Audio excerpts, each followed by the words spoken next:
बेटा, मानवीय मूल्य ये होते हैं कि मानवता ने सिद्धार्थ को क्या बना दिया? बुद्ध बना दिया। उन्हें ज्ञान हो गया, और उन्हें ज्ञान हुआ तो विश्व के बहुसंख्यक लोगों को ज्ञान हुआ। और मोहनदास को उनके सत्य के प्रयोग ने, उनके सत्य ने क्या बना दिया? राष्ट्रपिता बना दिया, बापू बना दिया। आपकी जानकारी के लिए बताएं कि बापू पे लोग बहुत सवाल करते हैं, लेकिन बापू नाम जो है, मोहनदास करमचंद गांधी का संबोधन किसने किया था? नेताजी सुभाष चंद्र बोस ने किया था। ये समझ लीजिए, कहने का मतलब कि एक गर्म दल की विचारधारा को मानने वाला है, और दूसरा कैसा है? दूसरा सत्य और अहिंसा को मानने वाला है। एक सशस्त्र क्रांति में विश्वास करता है, और दूसरा किसमें विश्वास करता है? असहयोग और अहिंसा में। लेकिन जो सशस्त्र क्रांति में विश्वास करता है वो किसको मानता है? गांधी को मानता है। इसका मतलब है कि व्यक्तित्व तो बहुत बड़ा है। तो आपका जो पहला पाठ है वो आपके चरित्र निर्माण के लिए, आपके व्यक्तित्व निर्माण के लिए, हमारे लिए बहुत महत्वपूर्ण हो जाता है। बेटा, साहित्य की कोई विधा हो तो हर विधा में क्या होता है? क्योंकि जो भाव होता है, जो मूल तत्व होता है, उससे कल्पना मिलाते हैं। ठीक है? जहां कल्पना मिलाई तो मिलावट हो गया, और फिर क्या करते हैं? कल्पना को मिलाया और अच्छी शैली में, अच्छी तरीके से हम जब लिख देते हैं, या नाटक होता है तो उसे लिखते उसका मंचन हो जाता है, हमें अच्छा लगता है। लेकिन यहाँ जिस विधा में आपसे बात की जा रही है वो किसमें बात कर रहे हैं? वो आपसे जब बात कर रहे हैं तो डायरी में बात कर रहे हैं। तो ये आपको बताने की जरूरत नहीं होगी कि नहीं, जब हम डायरी के पास जाते हैं, आत्मकथा के पास जाते हैं, तो अगर कोई अपने विषय में बात कहेगा तो वो सच होगा कि नहीं होगा? सच कितना है, कितना नहीं है, इस विवाद में न पढ़ के हम ये जाने कि हम उसके विषय में सही बात जाने, यही ना। वहां क्या नहीं होगा? वहां किसी भी स्थिति की कल्पना के लिए जगह नहीं होगी। तो कल्पना के लिए जगह नहीं होगी। कोई अगर अपने जीवन संघर्ष को लिख रहा है तो वो हमारे लिए निश्चित तौर पे, अगर उसमें कुछ विशेष होगा तो काम का होगा। तो यहाँ आपका जो पहला पाठ है, मेरा विद्यार्थी काल, ये किसका है? ये महात्मा गांधी का है। तो महात्मा गांधी का जो विद्यार्थी काल है, बेटा बात ध्यान है, महात्मा गांधी का जो विद्यार्थी काल है, आप विद्यार्थियों के लिए हो सकता है कि उसमें से कोई एक पॉइंट निकल आए जो कि उपयोगी हो। क्योंकि राजा हरिश्चंद्र नाटक देखने के बाद गांधी का हृदय परिवर्तन होता है। सोच लीजिए, एक नाटक एक बालक के मस्तिष्क की संरचना को बदल देता है, और वो ये मान लेता है कि नहीं, सत्य के साथ चलना है। ठीक है? तो जब मोहनदास करमचंद गांधी को जानते होंगे तो 2 अक्टूबर को भी जानते होंगे। ये क्या है? ये मोहनदास करमचंद गांधी का जन्म दिवस है। ठीक है? गुजरात के जो काठियावाड़, पोरबंदर में इनका जन्म हुआ था। बहुत महत्वपूर्ण जगह है गुजरात, हमेशा जो है कहीं ना कहीं वो केंद्र में रहा है। ठीक है? मोहनदास करमचंद गांधी ने पढ़ाई कितनी की थी? तो वो यूनिवर्सिटी कॉलेज लंदन से उन्होंने लॉ किया था। उस जमाने के बैरिस्टर थे। ठीक है? उस जमाने के बैरिस्टर थे। तो गांधी अगर चाहते तो काली कोट पहन के नेहरू की तरह, या उस समय के जितने लियाकत अली जिन्ना की तरह, ये क्या करते? ये सीधे सीधे जो प्रैक्टिस करते, खूब पैसे कमाते, यही ना। लेकिन नहीं, इन्होंने किसको स्वीकार किया? इन्होंने स्वीकार किया कि हमें क्या करनी है? आजादी लेनी है। ठीक है? तो 1916 में वो वहां से लौट करके आते हैं। जब भारत आते हैं तो यहाँ आने के बाद गोपाल कृष्ण गोखले से मिलते हैं, उस समय का सबसे बड़ा राजनीतिक व्यक्ति। तो जब उनसे मिलते हैं और वो कहते हैं कि नहीं, मैं अपना योग देना चाहता हूँ, तो गोखले उनसे कहते कि ऐसा है मोहनदास कि सबसे पहले पूरे हिंदुस्तान को देखो, ठीक है, क्योंकि अगर तुम पूरे हिंदुस्तान को नहीं समझ सकते तो आंदोलन में तुमको जो है अपनी भूमिका का निर्वाह करने के लिए कहाँ तुम रहोगे निश्चित नहीं कर पाओगे। ये भी जानते होंगे फिर इसके बाद वो बिहार का पूर्वी चंपारण, जहां से वो निलहे किसानों के आंदोलन को लेके आगे बढ़ते हैं और बढ़ते बढ़ते जब राष्ट्रपिता हो जाते हैं। तो बेटा कोई व्यक्ति जन्म से ही इतना बड़ा नहीं होता, वो आपकी तरह होता है, आप जैसी प्रतिभा उनमें होती है, बस क्या होती है थोड़ी सी ग्रहण करने की शक्ति होती है। तो पढ़ाई आपने की होगी, पहली कक्षा से पढ़ते पढ़ते हम कहाँ आ गए, FY BA में आ गए। तो देखिए गांधी बनने के बाद वो अपनी डायरी, अपनी आत्मकथा में जो लिखते हैं, क्योंकि डायरी बहुत विश्वसनीय होती है, इस बात को जानिएगा कि हम किसी और को पढ़ने के लिए नहीं देते अपने जीवन काल में, और किसी की डायरी मिल गई तो उसके सारे जीवन को बड़ी ही आराम से हम समझ सकते हैं। तो गांधी की ये जो आत्मकथा है, गांधी की ये जो डायरी है, जो आपको बताया जा रहा है, पढ़िए और सीखिए, है कि नहीं। क्योंकि बेटा जो टॉपर होते हैं ओ ग्रेड वाले, वो तो अधिकारी बन जाते हैं, यही ना। और ओ ग्रेड वाले अधिकारी बन जाएंगे, ए ग्रेड वाले जो एकेडमिशियन हो जाएंगे, प्रोफेसर वगैरह अध्यापक बन के रह जाएंगे, है कि नहीं। और फिर जो B और C ग्रेड के लोग हैं तो फिर जगह जगह वो अन्य जॉब में काम में चले जाएंगे। अब सवाल इस बात का है कि सर्टिफिकेट का O ग्रेड और जीवन का O ग्रेड, तो अगर जीवन वाला O ग्रेड मिल जाए तो सर्टिफिकेट का जो भी ग्रेड है तो क्या होता है, वो हाई हो जाता है। तो यहाँ जो पाठ शुरू होता है गांधी के हाई स्कूल में है, 10वीं कक्षा, और वो कहते हैं हाई स्कूल में मैं मूर्ख नहीं माना जा सकता था, ठीक है। और कहते हैं कि हमेशा जो है जो शिक्षक होते थे उनका जो इनके प्रति प्रेम था, शिक्षक मानते थे गांधी, इसका मतलब चाल चलन जो है अच्छा रहा, सीधे रहे होंगे। और प्रतिवर्ष जैसे आपके कॉलेज में PTA होता है, कहते हैं प्रतिवर्ष माता पिता को विद्यार्थी का जो चाल चलन है, कैसा बच्चा है, उसका प्रमाण पत्र भेजा जाता था। तो गांधी कहते हैं कि मेरे चाल चलन की, मेरे क्रियाकलाप की कोई शिकायत मेरे घर नहीं भेजी गई, ठीक है। और कहते हैं कि जब मैं दूसरे दर्जे के बाद 5वें और 6ठे दर्जे, 5वीं और 6ठी कक्षा में आया तो 5वीं में 4 रुपए, 6ठी में 10 रुपए का जो है क्या मिला, मासिक वृत्ति, मतलब स्कॉलरशिप मिली, ठीक है। और कहते हैं ऐसी स्थिति में स्कॉलरशिप मिली तो हम अपना कॉलर ऊंचा कर लेते हैं, अरे वाह स्कॉलरशिप हमें मिल गई, इसका मतलब अपनी कक्षा में मैं सबसे तेज हूं। गांधी कहते नहीं, ये जो स्कॉलरशिप मिली थी वो किससे मिली थी, कहते हैं ये मेरी तकदीर थी, ये मेरा मुकद्दर था। बहुत अच्छी बात सीखने के लिए गांधी हमसे कहते हैं, कहते हैं क्यों, कहते हैं कि वहां जो है जितने भी विद्यार्थी थे उसमें सोरठ प्रांत का कोई नहीं था, और वो स्कॉलरशिप उनके लिए थी तो मुझे मिल गई। तो मतलब गांधी कहते हैं एवरेज है, सामान्य विद्यार्थी है कि नहीं, जन्मजात जो है ऐसी मेधा नहीं है कि ये कह दें कि नहीं गांधी जो शुरू से ही क्या थे, टॉपर थे, नहीं, प्रतिभा थी, प्रतिभा नहीं होती, आप भी अपने को निखार सकते हो। तो गांधी कहते हैं कि मैं अपने आप को जहां तक मुझे याद है कि बहुत योग्य न समझता था, लेकिन जब छात्रवृत्ति मिलती तो मुझे क्या होता, आश्चर्य होता कि भाई ऐसा मैंने क्या कर दिया कि हमें जो है कि छात्रवृत्ति मिले। लेकिन गांधी ने एक बात कही, क्या, कि मैं अपने आचरण का बहुत ख्याल रखता हूं।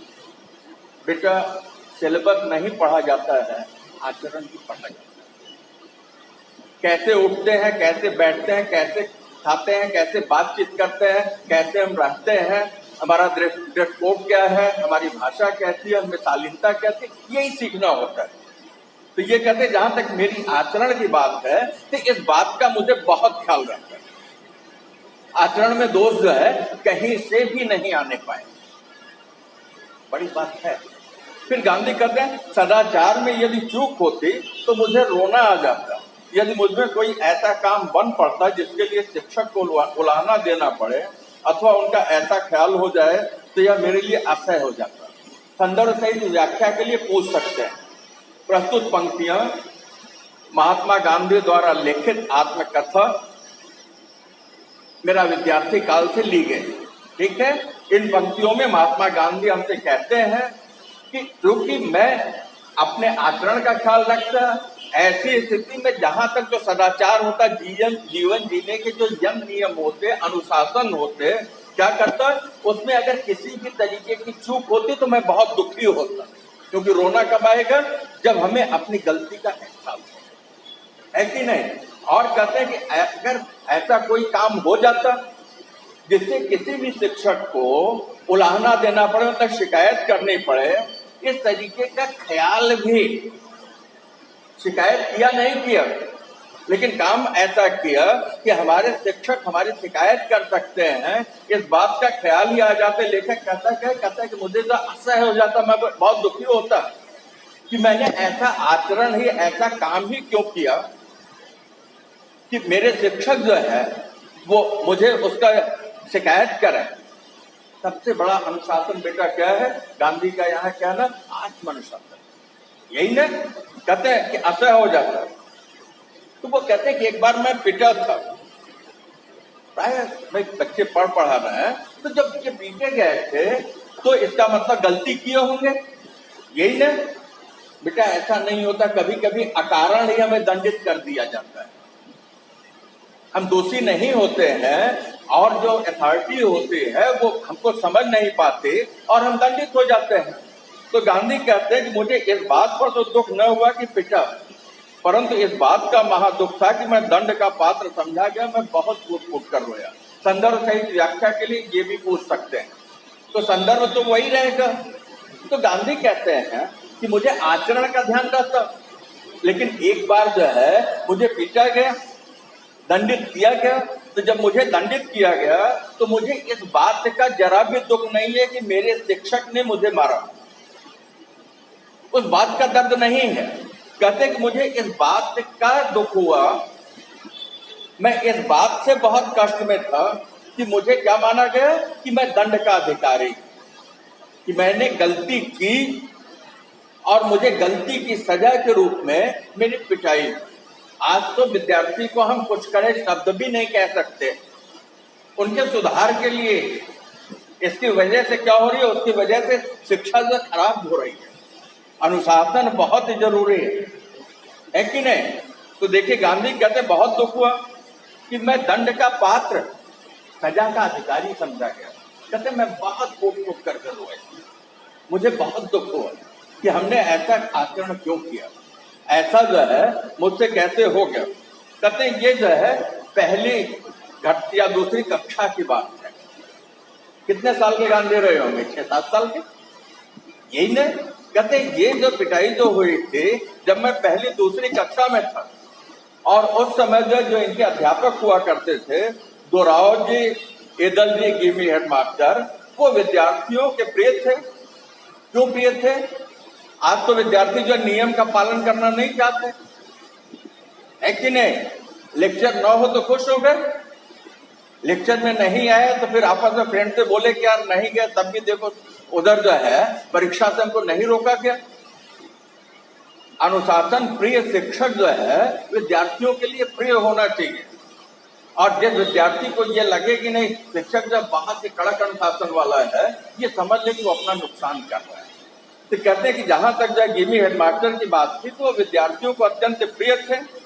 क्यों प्रिय थे? कहते नियमों का पालन करवाते थे और अपना जो काम होता था विधि पूर्वक, मतलब पढ़ना पढ़ाना है तो उसमें किसी भी तरीके की कोई ढील नहीं देते थे और विद्यार्थियों से काम लेते थे तथा पढ़ाई अच्छी करते, मतलब पढ़ाते बढ़िया थे, विद्यार्थियों से काम कराते थे, सख्त अनुशासन वाले थे।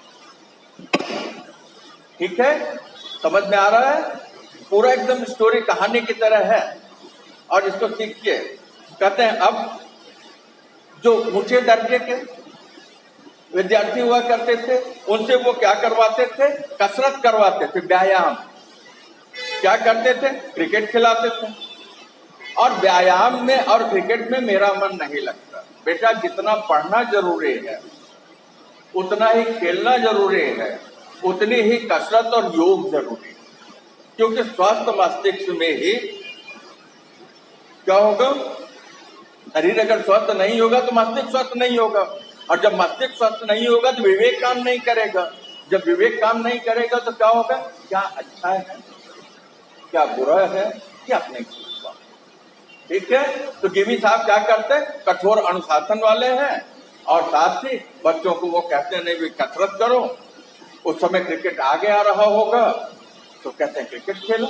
ठीक है, बात और आगे चलती है तो कहते हैं कि मुझे जो है न कसरत में रुचि थी न क्रिकेट में रुचि थी, मैं अगर कुछ खेलता था फुटबॉल में कभी न जाता था। 50 मिनट का खेल होता है, खूब मेहनत होती है, और गांधी को जैसा आपने देखा दुबले पतले रहे बात तक, है कि नहीं।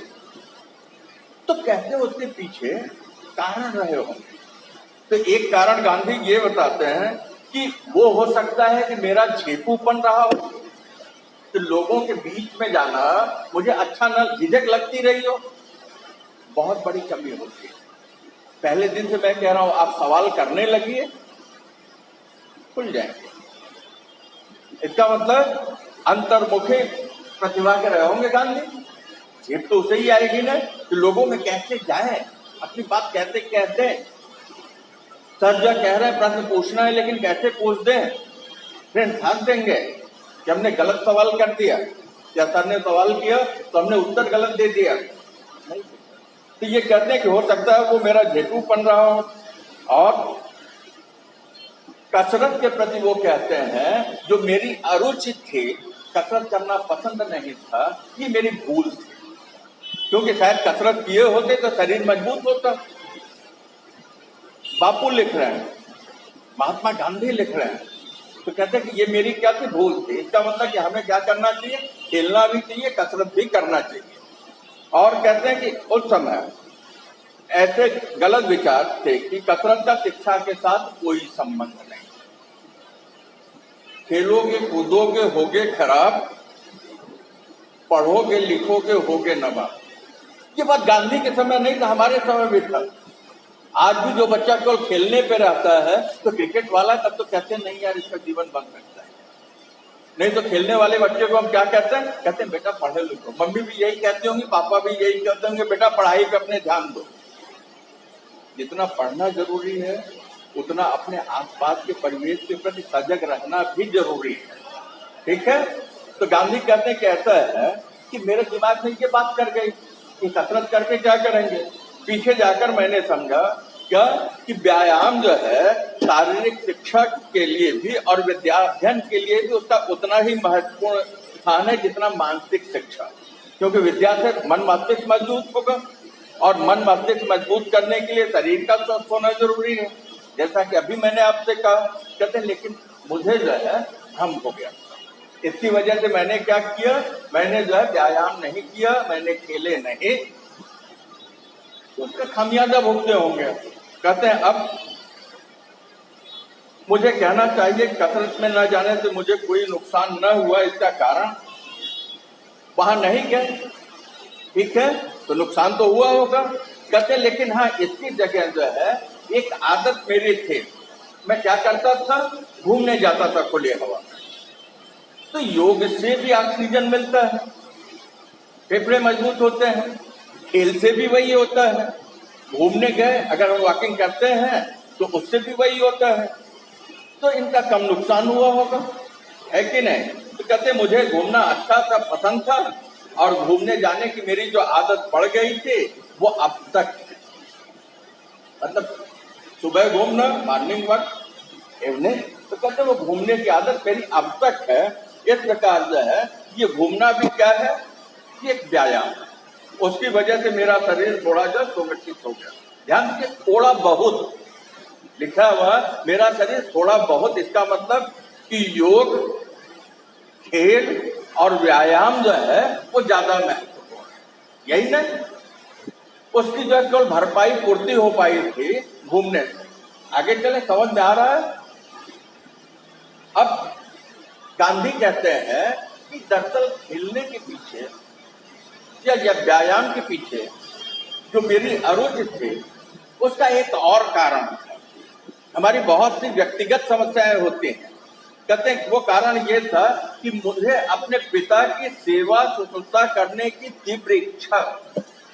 गांधी क्या करते थे? अपने पिता की सेवा करते थे, मम्मी के साथ काम कराते हैं। पापा का और मम्मी का ध्यान रखना चाहिए। तो कहते हैं कि ये इच्छा थी। तो ऐसे ही जब स्कूल बंद होता और बच्चे खेलने के लिए जाते, मैं क्या करता? सीधे घर आ जाता कि मैं अपने पिता की मदद कर सकूं।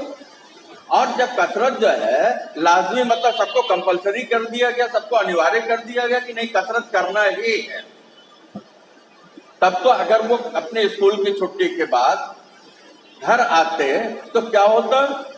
स्कूल में दंडित होते। और अगर स्कूल में रहते तो पिता की जो सेवा कर रहे थे उस समय में, उनका कहना जो था समय में, उस समय वो नहीं कर पाते। बेटा घड़ी 50 रुपए की हो या घड़ी 10 लाख बताएगी तो समय ही न।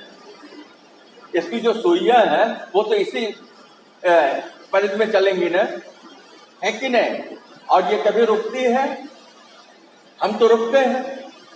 लेकिन घड़ी बांधने का मतलब होता है कि घड़ी की घूमती हुई सुइयों को, उस समय को अपने अनुकूल हम बनाते हैं। और जिसने भी बेटा बना लिया उसका जीवन सुखमय हो गया। 3 साल समय है आपके पास। 3 साल भोर में जगे, सारे लेक्चर अटेंड किया, नोट्स बनाया, परीक्षा में अच्छे अंक आ गए।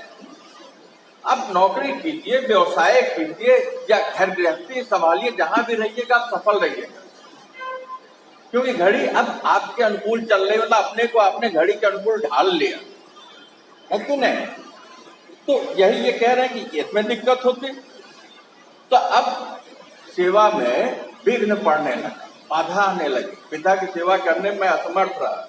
तो मैं अपने पिता की सेवा के लिए अनुरोध किया। कसरत से क्या अनुरोध किया? कि मुझे कसरत से माफी मिलनी चाहिए, कि मुझे कसरत से मुक्त कर दिया जाए, क्योंकि मैं ऐसा करता हूं।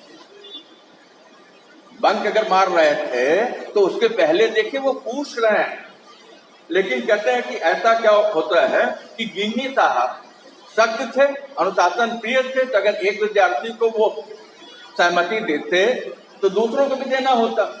तो कहते हैं कि वो कब हमें इस तरीके की छूट देने वाले थे, मतलब वो छूट देने वाले नहीं थे। तो कहते हैं कि एक दिन शनिवार के सुबह का स्कूल था और शाम को 4 बजे कसरत था और मेरे पास घड़ी नहीं थी। सुबह का स्कूल, शाम को 4 बजे कसरत और घड़ी नहीं थी। और आकाश में क्या था? बादल छाए थे, जैसे आज बारिश हो रही है। तो अगर धूप रहती तो समय का अनुमान कर लेते, है कि नहीं? लेकिन ऐसा नहीं होता है और इन्हें समय का पता नहीं चला। क्यों नहीं चला? क्योंकि बादलों ने धोखा दे दिया था।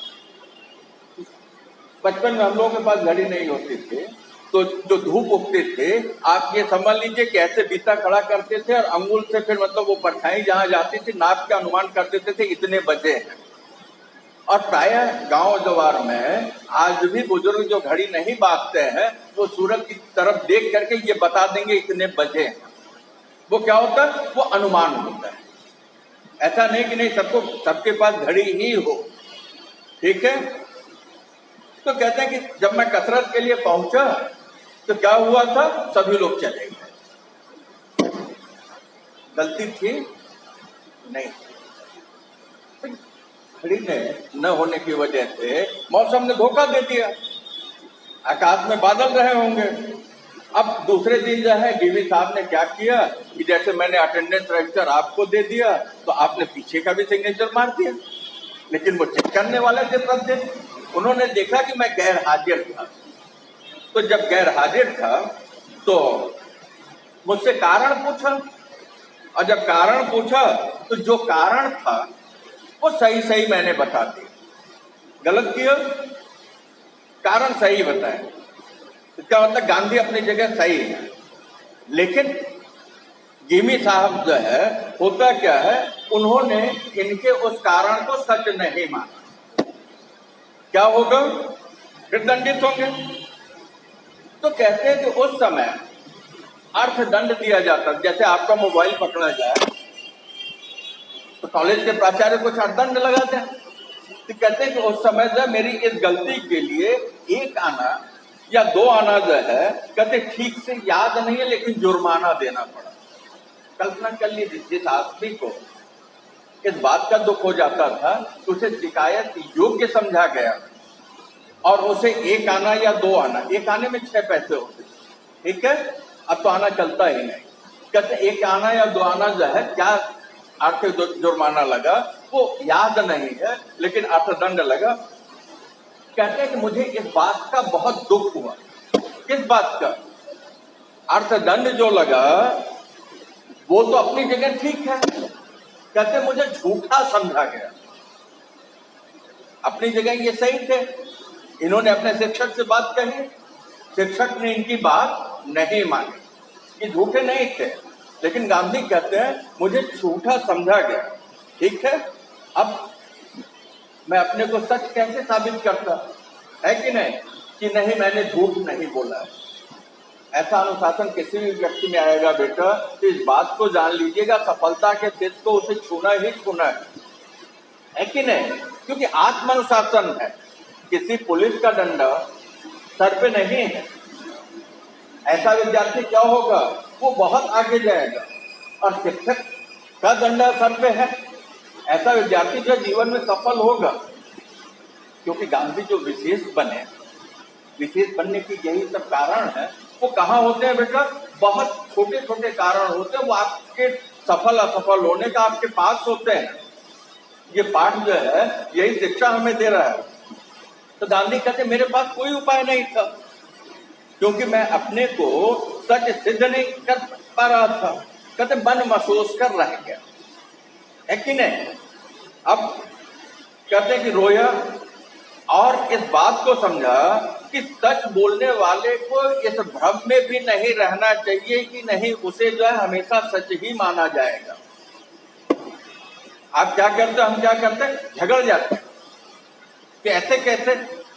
मैं कह रहा हूं आप जरा सी बात समझने को तैयार नहीं है, और आप 1 आना या 2 आना का अर्थदंड दे रहे हैं। उस समय 1 आना और 2 आना का बहुत महत्व रहा होगा बेटा। पैसे तो मैं समझ रहा हूँ 2010 के बाद लोगों के हाथ में 100 के नोट दिखने लगे, नहीं तो उसके पहले जो 100 के नोट विशेष माने जाते, ऐसे आप समझ लीजिए। तो फिलहाल वो दूसरा विषय है। तो गांधी कहते हैं कि अपनी पढ़ाई में मुझे ऐसी भूल पहली और आखिरी थी। चोट कहाँ लग गई? दिल पे लग गई, यार मैं सही हूं और मुझे गलत समझा गया।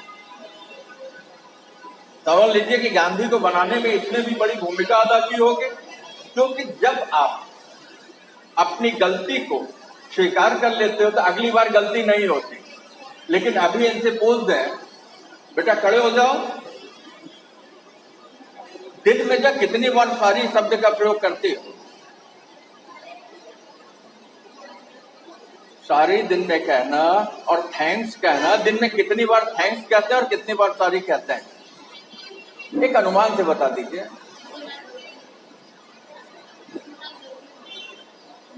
आप बैठिए, आप बताइए,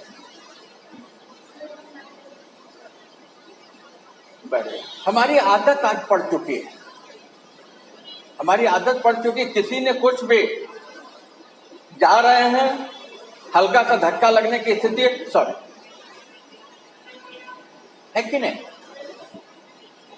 सॉरी कहने का मतलब और थैंक्स कहने का मतलब होता है कि अब आगे से उस तरह की गलती मुझसे किसी और के साथ भी नहीं होगी। यही ना? ये कौन कह रहा है? ये मैं नहीं कह रहा हूं, इस किताब में लिखा हुआ गांधी कह रहा है कि ये मेरी पहली गलती थी और यही मुझे जो है आखिरी थी। तो गांधी कहते मुझे कुछ कुछ स्मरण है, कुछ याद आ रहा है कि अंत में मैंने जो है क्या किया था, जुर्माना जो माफ करा पाया। बताए ना, उसमें पैसे नहीं हुआ करते थे, तो समझाए होंगे, बोले होंगे तरह तरह से, तो इन्हें जो है वो अर्थदंड देना नहीं पड़ा, लेकिन ये बात इनके दिल पे लग गई, दिमाग में वो लकीर की तरह बैठ गई। ठीक है। अब कुछ दिनों के बाद जो है मुझे कसरत से छुट्टी मिल गई। क्यों मिल गई? कहते कि मेरे पिताजी ने एक चिट्ठी हेडमास्टर के नाम मिली और उसमें जो है अपनी सेवा शुश्रूषा के लिए जो है उन्होंने ये कहा था कि गांधी का, मोहनदास का मेरे पास रहना जरूरी है। आज तो पता चलता है कि न घर वाले खोज खबर लेते हैं और न स्कूल और कॉलेज वाले खोज खबर लेते हैं, बच्चे आराम से जो मस्त अपने में होते हैं, है कि नहीं? देख लीजिए कैसे पेरेंट्स का विद्यालय से और विद्यालय का पेरेंट्स से कितना जुड़ाव है कि नहीं? पुलिस का डंडा नहीं है, लेकिन हमेशा जो नजर है, घर में है तो माता पिता की, बाहर है तो शिक्षक के, बड़ी जिम्मेदारी होती है। लेकिन वही बताया ना, एक बड़ी जिम्मेदारी को कि हम डांट नहीं सकते, मारने की बात तो दिमाग से दूर तक लाने की बात छोड़ दीजिए, है कि नहीं? तो जब हम डांट नहीं सकते, भाई तुम जो हो बनो, जो हो बिगड़ो, देख करके कष्ट होता है, कलेजा टूट होता है। जो अनुशासन मानने वाला होगा लेकिन कुछ नहीं कर सकता। तो यहां क्या होता है कि उनकी जब चिट्ठी मिली तो इन्हें जब उसमें छुटकारा मिला, तो गांधी कहते हैं व्यायाम की जगह मैंने अपना घूमना जारी रखा। कसरत नहीं कर पा रहे थे लेकिन हम घूमते रहे और मेहनत न करने की सजा जो है मुझे क्या मिली कि मेरा शरीर जो है कमजोर हुआ, है कि नहीं? नहीं तो गांधी और बलिष्ठ होते तो शायद हो सकता है और ज्यादा काम करते। ये भी हो सकता है कि शरीर से बहुत ताकतवर होते तो कहीं फिर जो है ऐसे मोटे काम में पहुंच जाते। वो तो मुकद्दर की, लेकिन संरचना जिसकी जैसी होगी वो निश्चित तौर पे जानिएगा मजबूत बनेगा, बड़ा व्यक्तित्व बनेगा, उसके जीवन में सुख ही सुख होगा। तो अब कहते हैं एक दूसरी भूल की सजा मैं आज तक पा रहा हूं। वो दूसरी भूल यही थी कि व्यायाम नहीं किया। अगली बात क्या होता है, पढ़ाई में सुलेख की जरूरत नहीं, यह कुबुद्धि मेरे मन में जाने कहां से आ गई थी, जो हम लिखते हैं। ये बात मेरे दिमाग में बैठ गई कि भाई जो हम पढ़ रहे हैं तो विषय हमको पूरा आ रहा है, अच्छी बात है। क्लास में अपने सर का, अपने शिक्षक के हर प्रश्न का मैं जवाब दे देता हूँ, इतना पर्याप्त है। लेकिन मैं अच्छा लिखूं, ये मेरे दिमाग में बात आ गई कि उसका कोई महत्व तो नहीं है। लेकिन जब मैं विलायत में रहा, ब्रिटेन शिक्षा के लिए जहाँ गए थे, और जब मैं प्रैक्टिस के लिए दक्षिण अफ्रीका में गया, वकालत के लिए गया, तो वहां जब मैं गया तो वहां जो वकीलों के साथ रह करके जो अफ्रीका में जन्मे हुए वकील थे, तो जब वो क्या करते, जब वो अपने हस्ताक्षर करते तो उनके हस्ताक्षर कैसे थे, मोती के दाने की तरह। मतलब बहुत उनका हस्ताक्षर कैसा रहता कि वो देख करके किसी को प्रभावित कर ले, है कि नहीं? इसका मतलब बचपन में ही हमारी जो राइटिंग बन जाती है, बाद में जल्दी उसमें सुधार नहीं होता है। ठीक है। तो अब जो बताया इन्होंने, कहते मुझे इस बात की पछतावा है, इस बात के लिए मैं बहुत दुखी हूँ कि मेरी राइटिंग अच्छी नहीं हुई। संदर्भ सहित व्याख्या में पूछेंगे, खत लेख का खराब होना अधूरी शिक्षा की निशानी है। मैंने पीछे से अपना खत सुधारने की कोशिश की, परंतु पक्के घड़े पर मिट्टी कब चढ़ सकती है। जिस बात की अवहेलना मैंने जवानी में की, उसी में फिर आज तक न सुधार सका। कहते मेरा जो खत था, लिखा जो मैं लिखता था, कहते हैं कि ये जो है क्या है, ये अधूरी शिक्षा की निशानी है।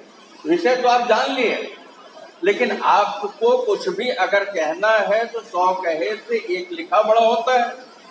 और आप जब लिखेंगे तो कैसा होगा, वो गंदा होगा, पढ़ा नहीं जाएगा, दिखने में अच्छा नहीं लगेगा, तो आपकी इमेज खराब होगी। कहते हैं ये अधूरी शिक्षा थी और मैं उसे सुधारना तो चाहा, लेकिन अगर घड़ा पक जाए तो उस पर अगर कोई हम रंग चढ़ाना चाहें तो चढ़ेगा नहीं, चढ़ेगा। तो उम्र परिपक्व होने के बाद कहते मैंने बहुत प्रयास किया लेकिन मेरा खत सुधरा नहीं।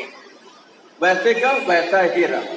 प्रयास किए होंगे कुछ 19-20 हुआ होगा, लेकिन गांधी की लिखावट अच्छी नहीं है। लिखी हुई उनकी चिट्ठी पत्री आप देखिए, किसी उनके उसमें जाइए, ठीक है। तो गांधी कहते हैं, बहुत अच्छी बात आपसे, कहते हैं हर एक नवयुवक और युवती मेरे उदाहरण को देखकर चेते और समझे कि अच्छा खत विद्या का आवश्यक है। कहते हैं जितने भी युवक हैं, जितने भी लड़के हैं, जितने भी लड़कियां हैं, उन्हें तो मेरे इस बात से सावधान होना चाहिए, चेतना चाहिए, सीखना चाहिए, जानना चाहिए, समझना चाहिए कि नहीं हमारी लिखावट कैसी हो, अच्छी हो कि जो हम लिखें पढ़ा जा सके, जो हम लिखें हमारी लिखावट देख करके कोई भी कहे वाह क्या अच्छी राइटिंग है कि नहीं। नहीं तो आज क्या होता है, हम साफ लिखते ही नहीं, परीक्षा में प्रश्न आ रहा है सही हमने लिखा है लेकिन पढ़ा ही नहीं जा रहा, अंक कम मिलते हैं, यही ना। और खत सुधारने के लिए लेखन कला आवश्यक है। कहते हैं इसके लिए जो है बच्चों को क्या करना चाहिए, आलेखन सीखना चाहिए। अगर म्युनिसिपैलिटी से पढ़े होंगे तो वहां जो ये पढ़ाया जाता है, और बचपन में हमारी राइटिंग एक बार बन गई तो बन गई, नहीं बने तो फिर जिंदगी भर वैसी रहेगी। लेकिन ऐसा नहीं है बेटा, करत करत अभ्यास से, तो अगर आप प्रयास कीजिएगा तो उसमें सुधार होगा, बस लिखते रहिए। तो गांधी कहते हैं अब जो संस्कृत विषय मुझे रेखा गणित से भी अधिक मुश्किल मालूम पड़ी, ठीक है। मतलब रेखा गणित ये हल कर लेते हैं जो कि प्रायः और लोगों के लिए मुश्किल, लेकिन संस्कृत इन्हें कठिन मालूम पड़ी। कहते हैं रेखा गणित में तो रटने की कोई बात ना थी, लेकिन क्यों कठिन थी, कहते हैं कि संस्कृत इन्हें लगता था कि उसमें जो सब कुछ रटा जाता है। सही बात है, वहां जो रूप है, जो पाठ है, जो संधि, उसे हम याद करते हैं, जैसे इंग्लिश की स्पेलिंग याद करते हैं, है कि नहीं। तो अब कहते हैं कि होता क्या है कि यह विषय जो है चौथी कक्षा से पढ़ाया जाता था। छठी कक्षा में जाकर जो है मेरा दिल बैठ गया। क्यों बैठ गया, क्योंकि संस्कृत के जो शिक्षक थे बड़े सरल आदमी, ठीक है, सीधे साधे से, अच्छे से, मेहनत से पढ़ाते थे। और उनका ये लोभ होता था कि विद्यार्थियों को हम कितना ज्यादा से ज्यादा पढ़ा दें। तो संस्कृत वर्ग में, मतलब संस्कृत की कक्षा में उसके जो शिक्षक थे खूब मेहनत कराते थे, और कहते थे कि फारसी वर्ग में जो है संस्कृत की क्या होती थी, प्रतिस्पर्धा होती थी, उर्दू, ठीक है। तो फारसी के जो ये मौलवी साहब थे वो क्या करते थे, वो बड़े आराम से, सख्त नहीं थे, मेहनत नहीं करवाते थे और मार्क्स मिल जाते थे। तो विद्यार्थियों की भीड़ कहाँ होती थी, वहां की, है कि नहीं। क्योंकि हम तो बड़े आराम से मार्क्स ले लेना चाहते हैं परीक्षा में। तो कहते हैं अब उनके सहज होने से फारसी मौलवी साहब के मैं ललचाया कि ठीक है चलो, तो जाकर के फारसी के दर्जे में बैठ गया उर्दू के कक्षा में। और संस्कृत के शिक्षक को पता चला, उन्होंने देखा, तो कहते हैं उन्हें बहुत दुख हुआ। वो मेरे पास आए, बुलाया, उन्होंने क्या कहा, यह तो सोचो तुम कि किसके लड़के हो, अपने धर्म की भाषा तुम नहीं पढ़ना चाहते, तुमको जो कठिनाई हो तो मुझे बताओ, मैं तो समस्त विद्यार्थियों को अच्छी संस्कृत पढ़ाना चाहता हूँ, आगे चलकर उसमें रस की बूटे मिलेंगे, तुमको इस तरह निराश न होना चाहिए। तो संस्कृत के शिक्षक ने क्या कहा कि सबसे पहले तुम याद करो कि किसके पुत्र हो। पढ़े लिखे संस्कृत जानकार के परिवार से थे। तो कहते हैं अब ऐसी स्थिति में अगर तुम्हें संस्कृत में किसी भी तरीके की कोई कठिनाई होती है, समस्या होती है, तुम बताओ, मैं तुम्हें सिखाऊंगा। क्योंकि विद्यार्थियों को, अगली बात जो कहते हैं, कहते विद्यार्थियों को संस्कृत आनी चाहिए, मैं उन्हें संस्कृत पढ़ाना चाहता हूँ। अभी तुमको कठिन लग रहा है रटना रूप, लेकिन बाद में क्या होगा, सही बात ये, काव्य का आनंद तुम्हें मिलेगा, किसमें मिलेगा, संस्कृत से मिलेगा। तो कहते हैं ऐसी स्थिति में तुम मेरी कक्षा में आकर बैठो। तो गांधी कहते हैं मैं शर्मिंदा हुआ, और इसके बाद उनकी बात की अवहेलना नहीं कर सका, उनकी बात काट नहीं सका, और संस्कृत की पढ़ाई करने लगा। ये दो भाषाओं की बात है। लेकिन फिर अगली बात जो गांधी कहते हैं कि मैं अपने संस्कृत के मास्टर कृष्ण शंकर का उपकार मानता हूं, क्योंकि अगर उनके कहने पर मैं संस्कृत नहीं पढ़ता तो क्या हो जाता, मैं वंचित रह जाता। क्योंकि संस्कृत शिक्षा के बाद पता चला कि मैंने जितने भी धर्म ग्रंथ हैं, जो कि सनातन के आप देख लीजिए या विश्व के जो सबसे प्राचीन ग्रंथ हैं, वेद हो, पुराण हो, उपनिषद हो, मतलब जहां आप जाइए जो है सारे के सारे किस में लिखे हैं? संस्कृत में लिखे हैं। तो विश्व के प्राचीन साहित्य को समझने के लिए संस्कृत आना चाहिए। तो गांधी कहते हैं इसके लिए संस्कृत का अध्ययन अच्छे से अध्ययन किए बिना न रहना चाहिए, मतलब कि हमें जो और भाषाएं आए साथ ही संस्कृत भी आनी चाहिए, तो हम क्या होगा, विश्व के प्राचीन साहित्य को पढ़ सकेंगे। अब मैं बताता हूं कि भारत के उच्च शिक्षा में मातृभाषा के उप राष्ट्रभाषा हिंदी, संस्कृत, फारसी और अंग्रेजी के लिए भी स्थान होना चाहिए। गांधी को समझने में यही लोग भूल करते हैं। हिंदुस्तान के लिए हिंदुस्तानी भाषा की उन्होंने पैरवी की थी, तो वो कहते हैं कि ऐसा है कि जो हमारी उच्च शिक्षा हो वहां पर विद्यार्थी को राष्ट्रभाषा सीखनी चाहिए जो हिंदी है। इसके बाद अपने प्रांत की भाषा सीखनी चाहिए, संस्कृत सीखनी चाहिए, फारसी सीखनी चाहिए और अंग्रेजी सीखनी चाहिए। जितनी ज्यादा भाषाएं आपको आएंगी उतनी ही ज्यादा आपकी शक्ति और आपकी सामर्थ्य है, इस बात को आप जानिए। ठीक है, तो इसे जो है खूब पढ़ाया जाना चाहिए विद्यार्थियों को। फिर इतनी बातें कही, फिर गांधी कहते हैं संदर्भ से व्याख्या में पूछ सकते हैं, फिर जो एक भाषा को विधिपूर्वक सीख लेता है उसे दूसरी भाषाओं का ज्ञान सुगमता से हो जाता है। सच पूछिए तो हिंदी, गुजराती, संस्कृत इन्हें एक ही भाषा माननी चाहिए। कहते हैं गांधी कहता है कि जो किसी एक भाषा को, उन्होंने कहा था ना किसी एक में विशेषज्ञता लेनी चाहिए, कहते जो एक भाषा को सीख लेता है तो वो सीखने के बाद उसी दूसरी भाषाओं को सीखने में क्या होता है, सुगमता आ जाती है, सहजता आ जाती है, सरलता आ जाती है। कैसे? दो भाषाओं को सीखने में पहली भाषा और दूसरी भाषा में बहुत कुछ क्या होगा, समानताएं होंगी, तो वो तो याद नहीं करना पड़ेगा। जहां असमानता होगी उसको याद करना पड़ेगा, बड़े आराम से हम सीख लेंगे। अगर किसी एक भाषा के हम विशेषज्ञ हुए, जानकार हुए, तो दूसरी भाषा की जो विषमता है, असमानता है, उसको सीख लेंगे तो दोनों भाषाएं आ जाएंगी। कहते हैं इस तरीके से जहां तक भारतीय भाषाओं की बात है तो वो हिंदी हो, गुजराती हो, संस्कृत हो, मराठी हो, ये सब कहते एक ही भाषा है। जो नागरी में लिखते हैं इनके शब्द प्राय मिलते जुलते हैं, है कि नहीं? जो उच्चारण का एसेंट है, टोन है, वही बदलता है। तो अगर कोई संस्कृत सीख ले तो इन भाषाओं को आराम से सीख सकता है। गांधी ने बड़े पते की, बड़े काम की बात हमसे कही। तो कहते हैं 6-7 की उम्र से लेकर 16 वर्ष तक मैंने विद्या अध्ययन किया, परंतु स्कूल में कहीं क्या नहीं मिली, धर्म की शिक्षा नहीं मिली। ठीक है, गांधी का कहना है कि ये शिक्षक के पास से सहजता में मिलनी चाहिए थी, लेकिन वो हमें वहां नहीं मिले। लेकिन जो कुछ भी इस वायुमंडल में, परिवेश में धर्म कर्म था, उसे मैंने सीखा, उसे मैंने जाना। सबके साथ वही है, हमारे आपके साथ भी वही है, क्योंकि वो सीखने के लिए हमें अपने परिवार आसपास रहना होता है कि नहीं? जो हमारे संस्कार हैं उन संस्कारों से होता है। तो यहाँ जो गांधी फिर बड़ी बात कहते हैं कि यहाँ धर्म का व्यापक अर्थ करना चाहिए। धर्म से मेरा अभिप्राय है आत्म साक्षात्कार से, आत्मज्ञान से। धर्म को हम किस अर्थों में लेते हैं बेटा? धर्म को हम केवल सनातन के लिए बोलना है, रक्षा बांधना, कलावा, माला, तिलक, है कि नहीं? धर्म को हम किन अर्थों में लेते हैं? वहां की जो पूजा पद्धति है आडंबर है, आडंबर धर्म नहीं है। कहते व्यापक अर्थ में लेना चाहिए।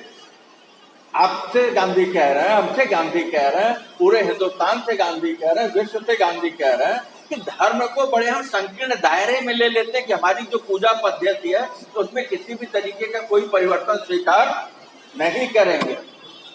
क्योंकि धर्म के लिए ये कहते हैं, गांधी का जो अभिप्राय है धर्म के लिए, गांधी का जो मतलब है कि हमारा आत्म साक्षात्कार, हम स्वयं को जान लें, हम क्या हैं। अगर हम स्वयं को जान लेंगे तो क्या होगा, वैसा ही दूसरे के साथ व्यवहार करेंगे। हम अपने को जानते नहीं, दूसरे के धर्म के ऊपर जो है तरह तरह के अपशब्दों का प्रयोग करना शुरू कर देते हैं। यही ना, क्योंकि हमने अपने को ही नहीं जाना तो सामने वाले को कैसे जाने। आगे चले, कौन जा रहा है? तो फिर गांधी कहते हैं आत्मज्ञान बहुत जरूरी है। क्योंकि आपका आपसे साक्षात्कार नहीं हुआ, आपको स्वयं का अपना ज्ञान नहीं हुआ, तो आप जान लीजिएगा कि आप कुछ भी करने में कैसे रहेंगे, धार्मिक संकीर्णता से बचे रहेंगे। तो गांधी कहते हैं कि मैं वैष्णव था, विष्णु का पुजारी, तो मेरा बार बार जो कहाँ जाना होता था, हवेली जाना होता था, जो वहां का मठ हुआ करता है।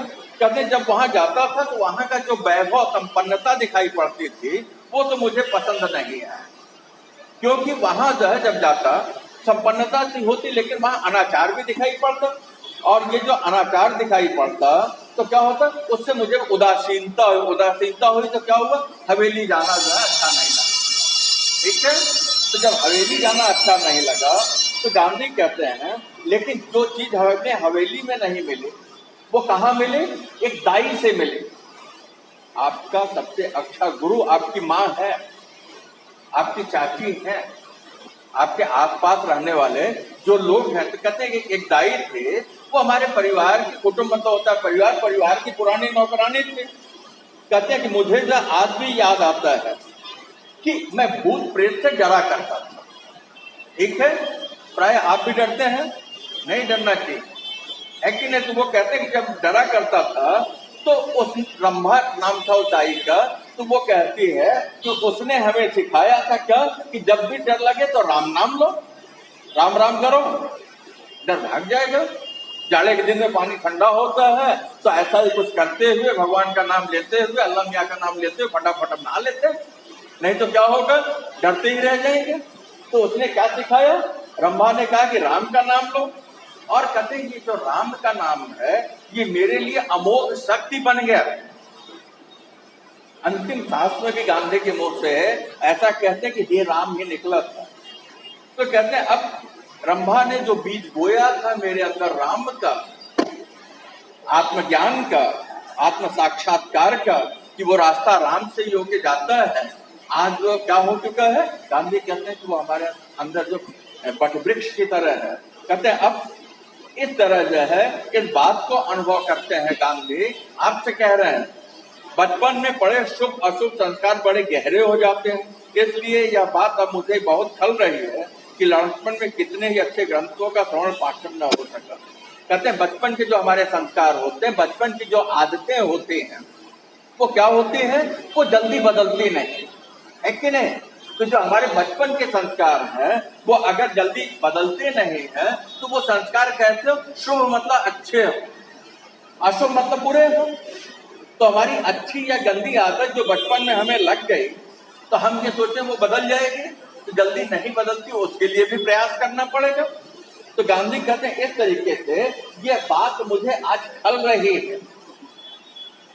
गांधी दुखी हो रहे हैं, कह रहे हैं कि ये बात मुझे खल रही है कि लड़कपन में, बचपन में ही अगर मैंने अच्छे धर्म ग्रंथों का क्या किया होता, श्रवण किया होता, उसे सुना होता, उसे पढ़ा होता, उसे अनुभव किया होता, तो क्या होता, और भी हमारे व्यक्तित्व में निखार आता। इसका मतलब आप विद्यार्थियों से गांधी कह रहे हैं कि हमें जो खूब पढ़ना चाहिए, अच्छे ग्रंथों को पढ़ना चाहिए, धार्मिक बातें हो रही तो उसको सुनना चाहिए, है कि नहीं। हमारे आसपास जो कुछ भी घटित हो रहा है उस पर हमारी गहरी दृष्टि होनी चाहिए, हमारा विवेक जागृत होना चाहिए। और कैसे धर्म बेटा जो धार्य धम्म, जो धारण करने की योग्य हो, किसके, प्रकृति के, आपके स्वभाव के अनुकूल हो, वही धर्म है। धर्म जो है